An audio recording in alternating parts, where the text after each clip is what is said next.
Hi, this is Corey Poirier, author of The Enlightened Passenger and podcast host of Let's Do Influencing and the CEO and founder of Blue Talks.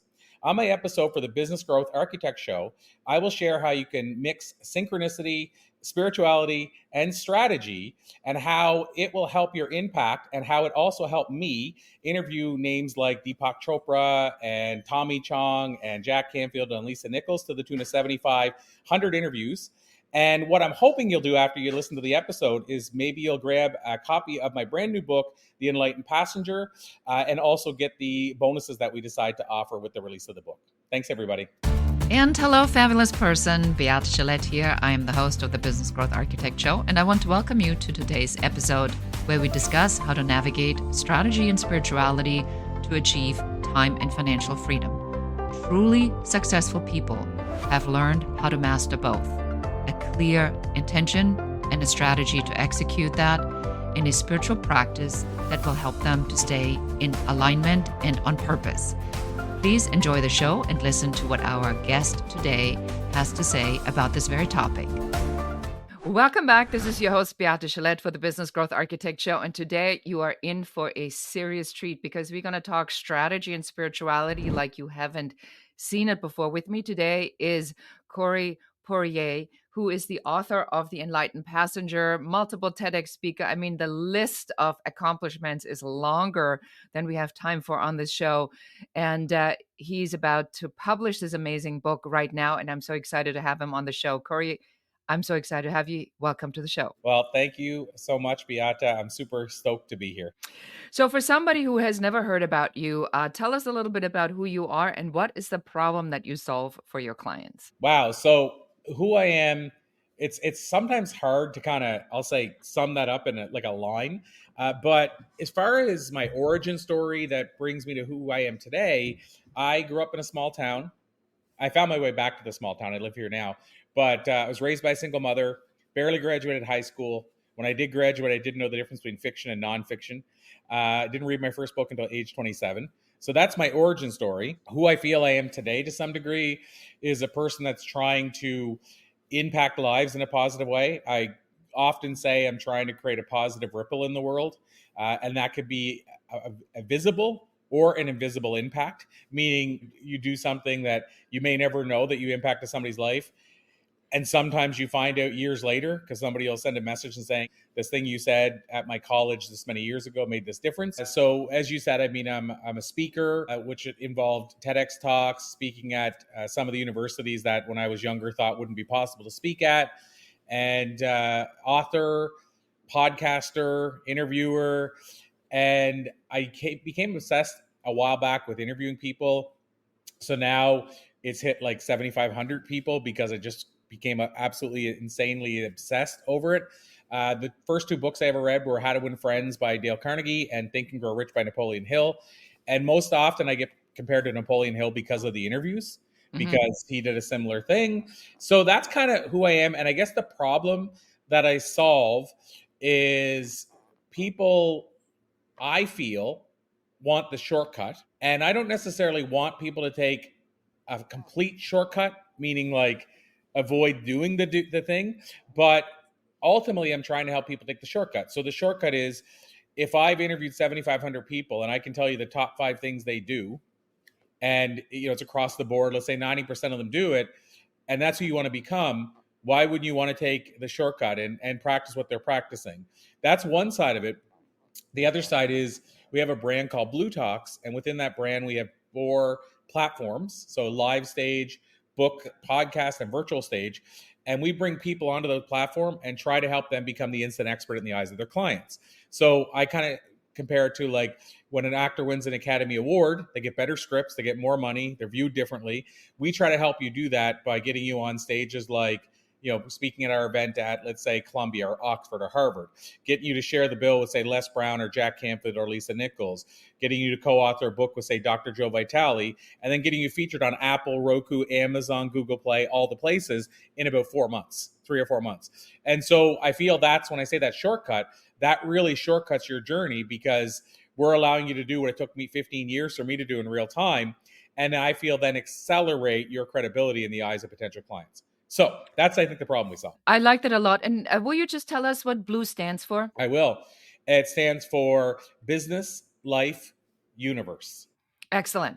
So one of the things that I find really fascinating about you, so when I did my research and I looked into some of the things you do, that we know a lot of the same people. I was in a mastermind with Les Brown, and I looked at the list of some of the people that you've interviewed. I did not go through all 7,500, but we're talking Lisa Nichols, we're talking Jack Canfield, we're talking authors that wrote books like The Celestine Prophecy, Donald Neil Walsh, Conversations with God, which was an instrumental book in automatic writing, that really changed a lot for me in understanding how to open the download when when information is kind of coming in.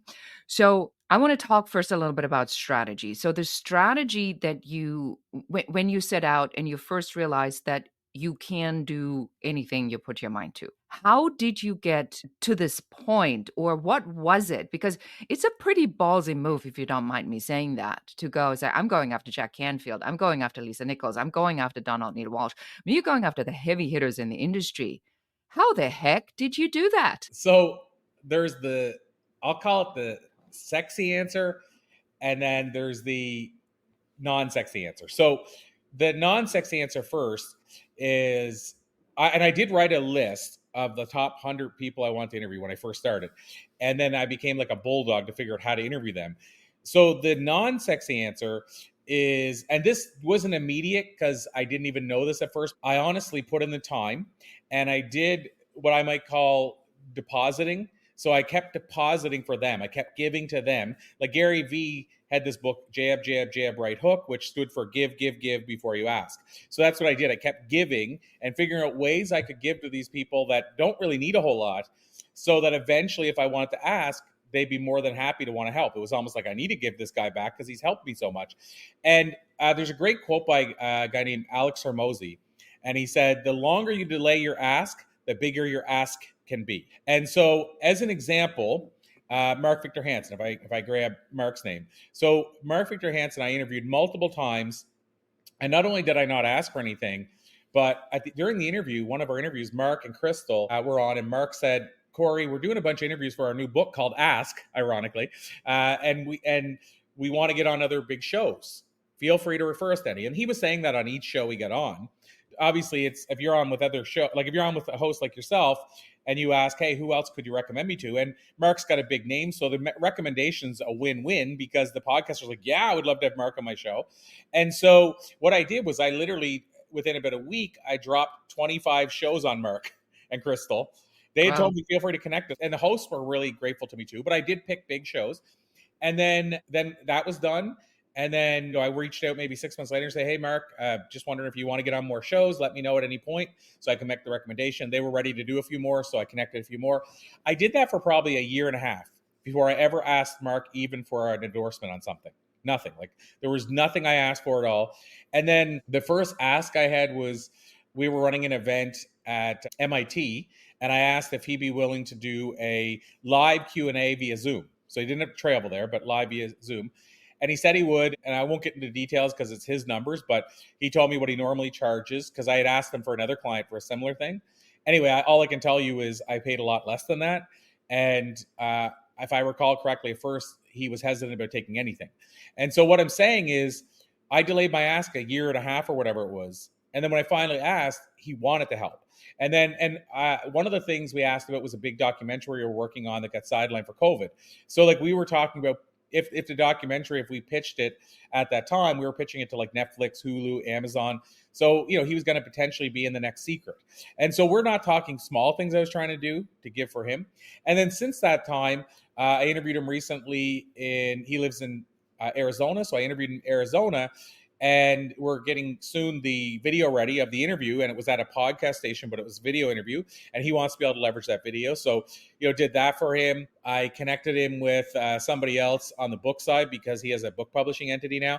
So I'm going into all the details to say I gave and gave. And then so whenever I asked him to endorse this book that we talked about that I just wrote, he literally said, what's it about? Tell me about the book. So we were on the phone, talked a bit about the book. And then he said, okay, press record. And then he recorded his endorsement for me on audio. And so now he's endorsing the book. Next thing we're doing is we're doing Richard Paul Evans, who wrote the foreword, 46-time New York Times bestselling author. We're going to Richard's retreat in June at near Zion National Park. And so what we're doing is I'm going to be there interviewing Richard in front of the other people who paid to be at the retreat, and Mark and Crystal will be on Zoom with us. And Mark, I don't think, has talked to Richard for years, but he goes, we love Richard Paul Evans. Yeah, we'd love to do this. So my point is now the ask was, let's do this all together. And what Richard's doing is he's sending it out to his list as well. And basically the cost to join us is to buy a copy of the book. So that's the non-sexy answer. The sexier answer is, and this is a shorter one, is if you want to interview, let's say, Jack Canfield. So Jack was my first big get. And so if you want to interview Jack, what I did was I went on to Jack's page and I looked and said, who's endorsing Jack? Because he obviously probably respects those. So I should have mentioned, I went to Jack's team first, and they said he's turning down 9 out of every 10 interviews, so it's probably going to be a no. He's not promoting a book. He's not really doing anything right now. And so that was 4 months. Like, it was a no, and then I reached back out, and they said, well, he's still not doing anything, but leave it with us, and reach back out down the road. And so I decided to take a different approach, and I went to Jack's site, and I said, who's endorsing him? And I saw this guy named Dan Sullivan on there. And Dan Sullivan has a thing called Strategic Coach, but Dan's not pushing his name out there in the same way. Like, he's kind of I think by nodding your head, I think you know who Dan is. He's not out there going, look what I'm doing. He doesn't do a lot of interviews. He's not the flashy guy in the industry, no.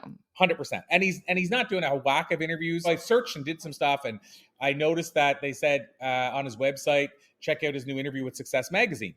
Now, I was a fan of Success Magazine. I had an interview style like Darren Hardy, who was the publisher at the time. Love Darren Hardy, yes. Mm-hmm. Yeah, I've interviewed Darren years ago, and big fan of Darren as well. So I went and listened to the interview that was out in the newest issue of Success with Dan Sullivan, and I saw our styles were similar. So I sent a clip from my interviews and said to his team, Dan said in the interview it was his favorite interview he had ever done in his life. And I said, so I interviewed in a similar style. I think he'd like the show. And they were like, oh, we listened, we agree. So then we got Dan on the show, which was a big get as well. I should mention Dan was really the first big get. And then, but what I did was I actually kept talking to Dan about Jack, because I knew that Jack, I did some research. I knew Jack and Mark, who aren't working together now, but both of them separately also go to Dan's once a year high ticket retreat. And so I said, well, he's a coach of theirs, and they trust him enough to spend that kind of money to go every year to his event, because the one time authors and big names are willing to go on as many shows as they can usually is whenever they have when there's an event. Okay. Event or new event.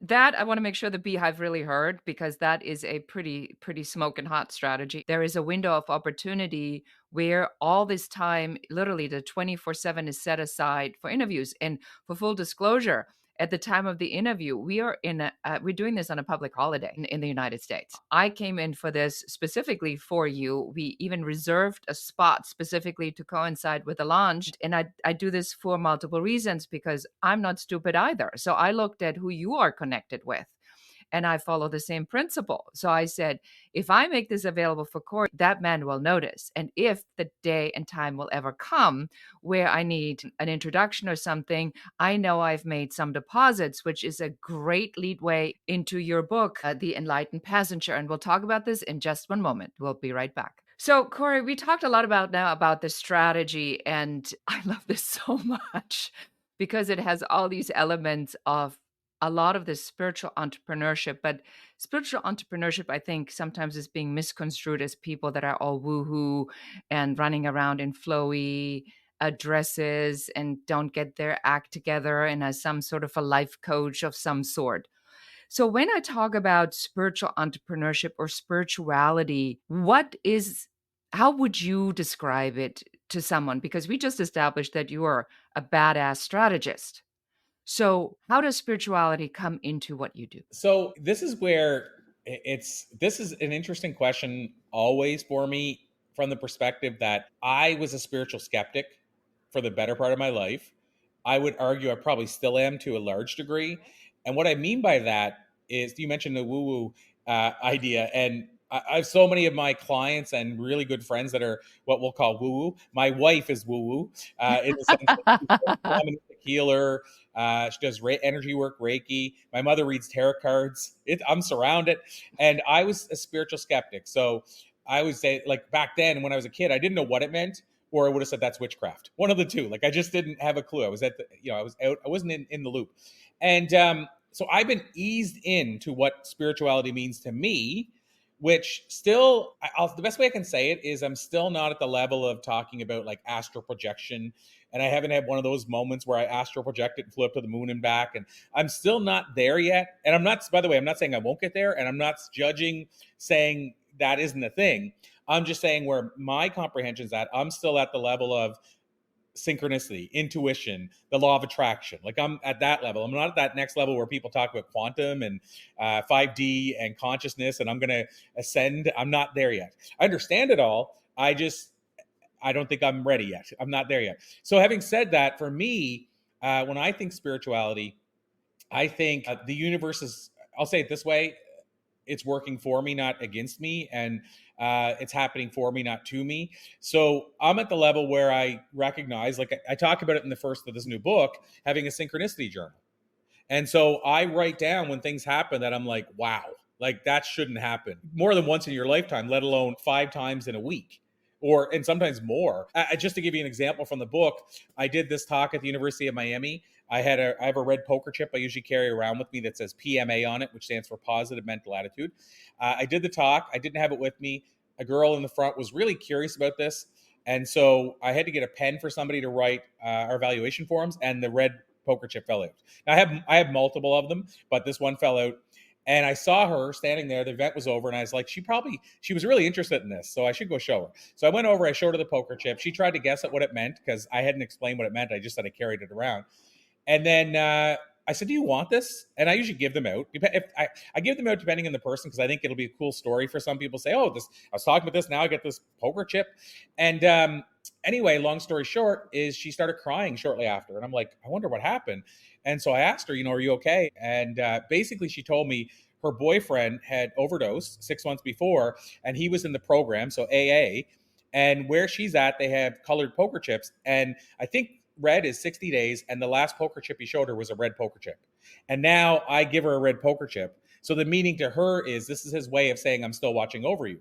Oh, yeah. I just completely felt that. That is a true story. Yes, I felt that physically. And so that stuff happens to me sometimes 4 times a day. That kind of a story, which years ago, when I was a very much spiritual skeptic, I only saw that happen once a year and I called it a coincidence and moved on.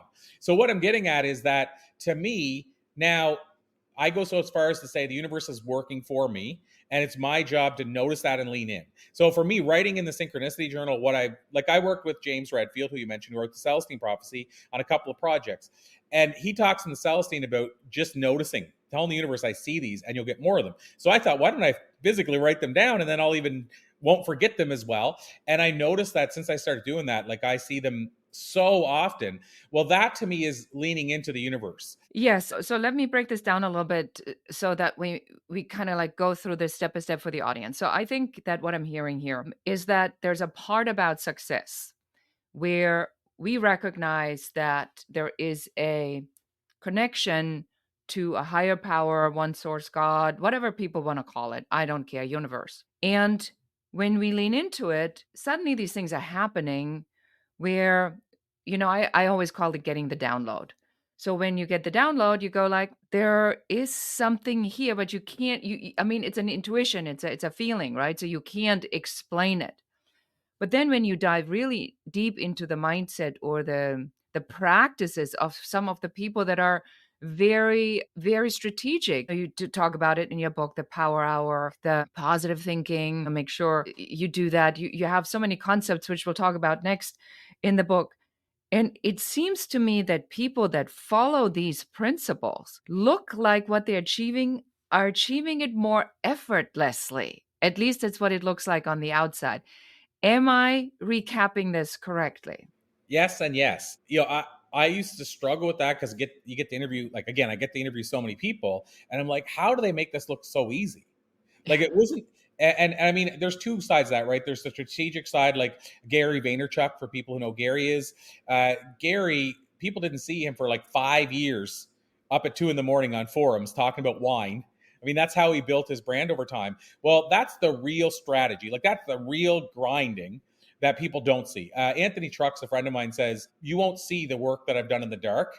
You're only seeing the work I've done in the light. And you're judging me by the work done in the light. Like, you're like, I want your life. but you don't want to do the dark work. And I'm not saying everybody doesn't. I'm just saying, it's there's another guy, Eric Thomas, who says, you want my life, but you don't want my grind. And so that's one side to it, that people are putting in the work and you're just not seeing the work. There's that side. So Gary Vee makes it look effortless because he put in 5 years when nobody else would, doing stuff that nobody else would do. So it looks effortless for him now because he's arrived. But what I'm getting at is that I'm talking as well to people like the Jack Canfields of the world who, 600 million books sold and made it look easy. Now, I'm going to say right now, I know Mark and Jack both quite well, but I know Mark a lot better at this point. And I'll tell you, these guys are marketing geniuses. So I'm not just going to tell you that because they tithed and gave back for their book and because they believed in the law of attraction and abundance, they did. I'm not going to say that that's the only reason they were uber successful. These guys knew what they're doing. They're very strategic. They can give you a marketing plan today in 5 minutes that most people would take them 3 years to put together. So there is the strategy side.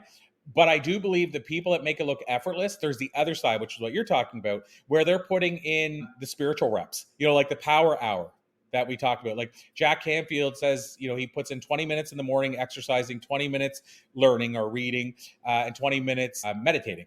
And so if you think about that, I always say that means that when Jack starts out, before you even wake up, not you, just in general, before most people wake up, Jack is feeding his mind, body, and spirit. He's all full, his cup's overflowing. What I'm getting at is that, and this is the part where I overlap, is he is still doing the work. But the work he's doing is the work that makes it look effortless. So I think Jack's put in those hour every day so that now it flows easily to him because the universe knows this is what Jack wants. It's very clear. This is what I give to Jack. And so, yeah, I think realistically, the reason a lot of people make it look effortless is because they figured out how to make it effortless. Like they're not, what would you say? They're not like, I want to say, pushing and pushing and pushing.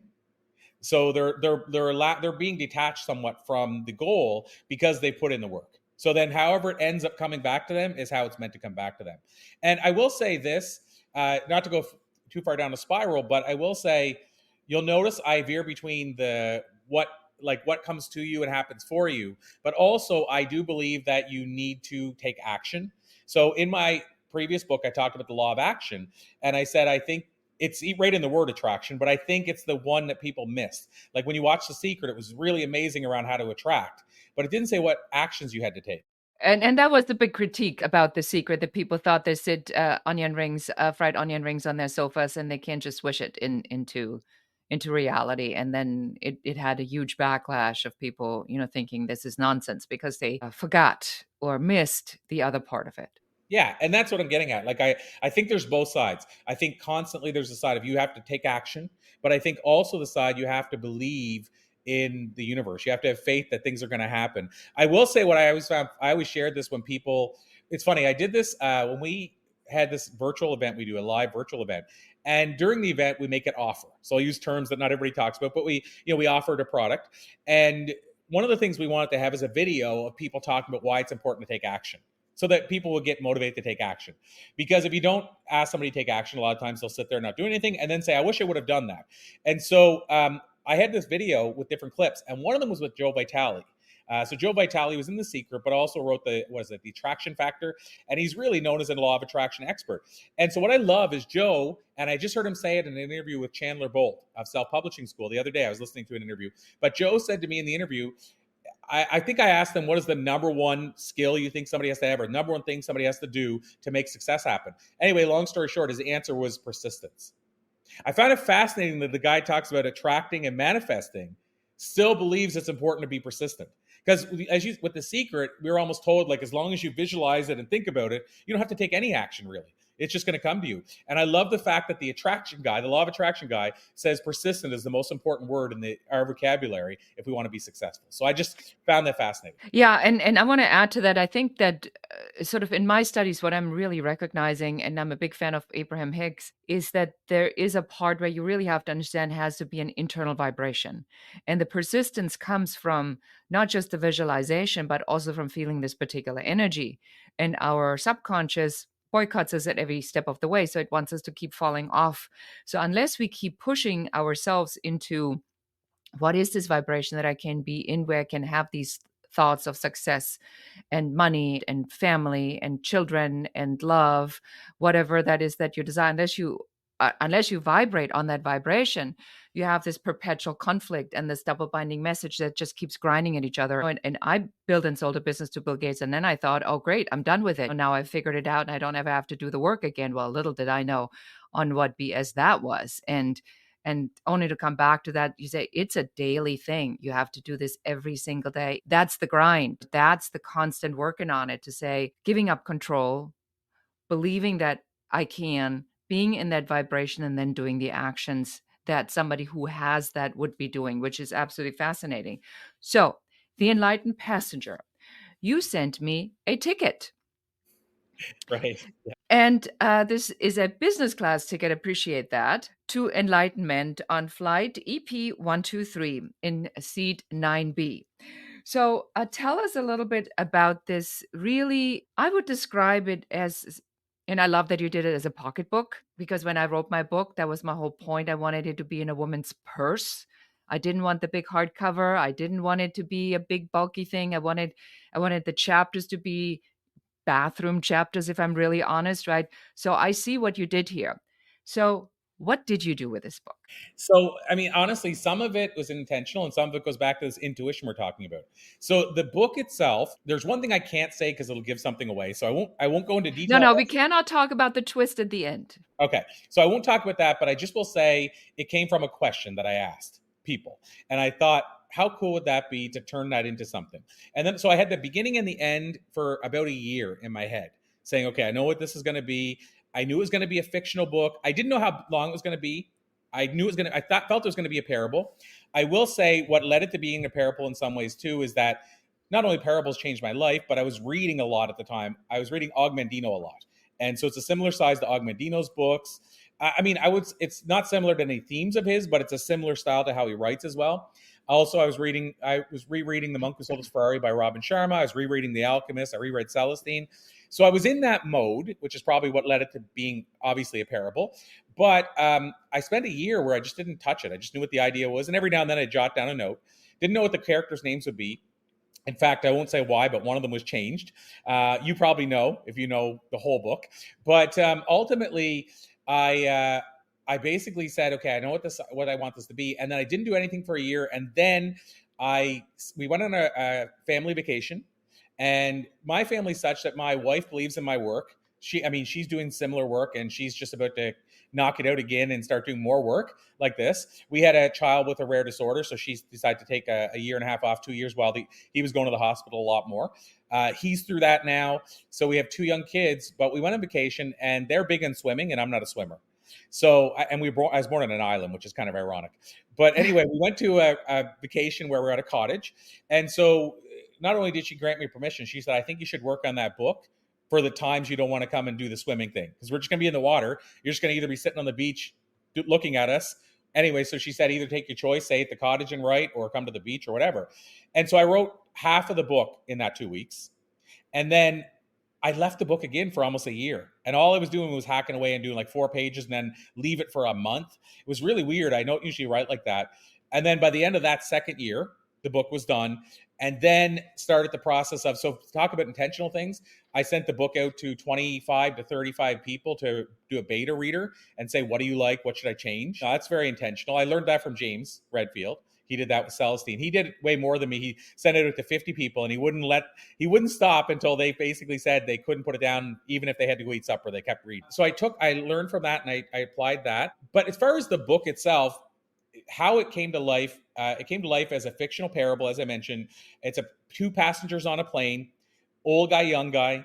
The young guy basically is a arrogant business person, and he's not super arrogant, but he just, he's into himself. He makes unaware. Yes, I would describe him as very unaware and sort of very early in his career and full of the traditional ideas of what success looks like. You just nailed it. That's 100%.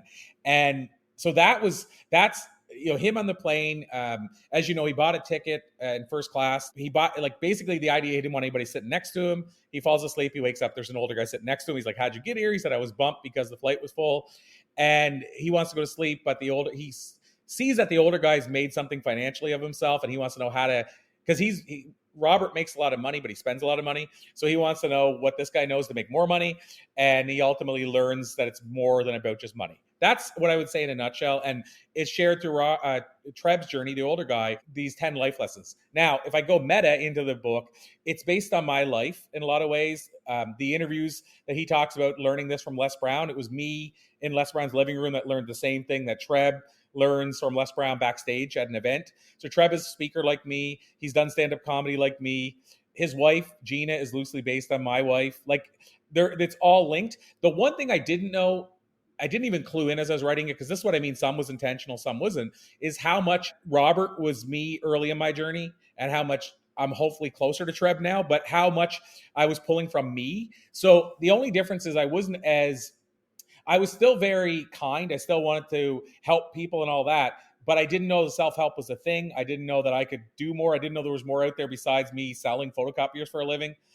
So I was living his life, but what I mean is I wasn't as arrogant as him. I kind of Hollywoodized him a bit, and I Hollywoodized Treb on the other end, making him more like Wayne Dyer than me. But I'm somewhere in the middle of the two of them. So it's really my journey you're on. But the hope is that you become the passenger on the journey as well. And so, like I said, there's meta stuff, there's plan stuff.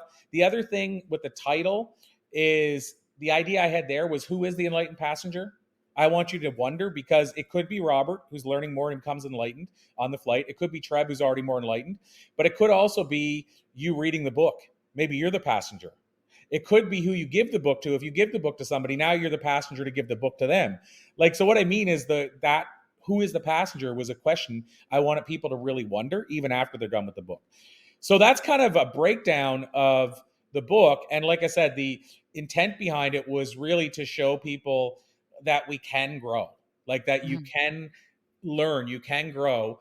And through these 10 lessons, how deep I thought those in is I literally booted out a couple lessons because I felt they weren't the lessons I would teach my kids if I only had 24 hours to teach them everything I learned in my life. So the I 10 love that. lessons have to be those things. Yeah. So hopefully that And summarizes it. I love that. And for your journal, my daughter is a Gina. Oh, wow. That's so cool. That's amazing. Yeah. So when you said Gina, I'm like, ah, instant connection. Yes. There's synchronicity for you. Yes. And Gina certainly wasn't a big name that's very popular, sort of for when my daughter was born, but I named her after the Italian actresses Gina Lollobrigida and Sophia Loren. So she's Gina Sophia for the temper and the beauty and the talent. And she does possess all three. That is amazing. And I will say Gina was a name in the book. In fact, I think all the names, but Gina especially was a name in the book that I didn't go, oh, and like go, oh, I look up here or my aunt was Gina. Like, I didn't take it from my life. I literally just picked that name. I don't even remember where at this point. Yes, well, it's a great name, just to confirm that for you. All right, so where would anybody be able to go and find out how to hire you as a speaker or to be involved in BLU or to get the book? So give us the whole lowdown. So where I would send people, there's two options. I would say one is if you want to grab the book, the best place to get it is off of our main website, because what's really neat about there is we send you some early bonuses that probably won't be available a year from now. And so if you go there, what's really neat is it sends you to the retailer you would buy it from anyway, meaning the links are there. It's just that this way we can send you bonuses. Because if you go buy it off those retailers yourself, we don't know you bought it. We can't send you anything. So if you go to thisisthebook.com, so if you go to the main website and scroll down, it says three steps. It's the easiest steps ever. It's like, pick your one and it takes you right to the page. Come back, enter in your order number and your email, and that way you get instant 5 bonuses. And I won't bore you with all the details, but to say that there's a whole bunch of other bonuses we've added in that aren't even the instant ones. Like, there's the instant ones, but then we have like 7 live events coming up, depending when you buy the book, that you can attend these events. And these are big events. Like Janet Atwood and Ken Honda are joining me for an event. We're doing 2 book clubs after the book's launched, where we're bringing in really secret big names. I won't say who. We have our virtual boot camps coming up, where we have like Marie Diamond on it and a whole bunch of other big guests. All these things normally have separate costs, and you get in for all of them for free just by buying 1 copy of the book. So that website I mentioned, go there. What that also does, though, is that gets you into my community. So then you'll get all the other info anyway. Once, if we send you out and say thanks for this, you'll see my website and all that. This way, instead of you having to go to a whole bunch of places, that's the one. But the other side, to make it easy, if you're so inclined and you want to reach out directly to me, This is the other way if you want to know about Blue Talks or anything along those lines, or just to say hi. I'm going to give my main email address, Corey, Corey, at bluetalks.com. So it's Corey, Corey, at blue, which is BLU, talks, and it's an S on the end.com. So send any info there you want, ask any questions there. If you want to get the book, this is thebook.com. Excellent. Well, thank you so much, Corey. It's been an absolute pleasure to have you on the show. Obviously, I could talk to you about these things forever. So thank you so much for taking the time. I wish for a successful book launch, and hopefully we get to see each other in person one day. So thanks for being here. Thank you so much. And thanks everybody else too. And that's it for us for today. Thank you so much for listening to or watching this episode of the Business Growth Architect Show. And until next time, and goodbye. So appreciate you being here. Thank you so much for listening to the entire episode. Please subscribe to the podcast, give us a 5-star review, a comment, and share this episode with one more person so that you can help us help more people. Thank you again. Until next time. Goodbye.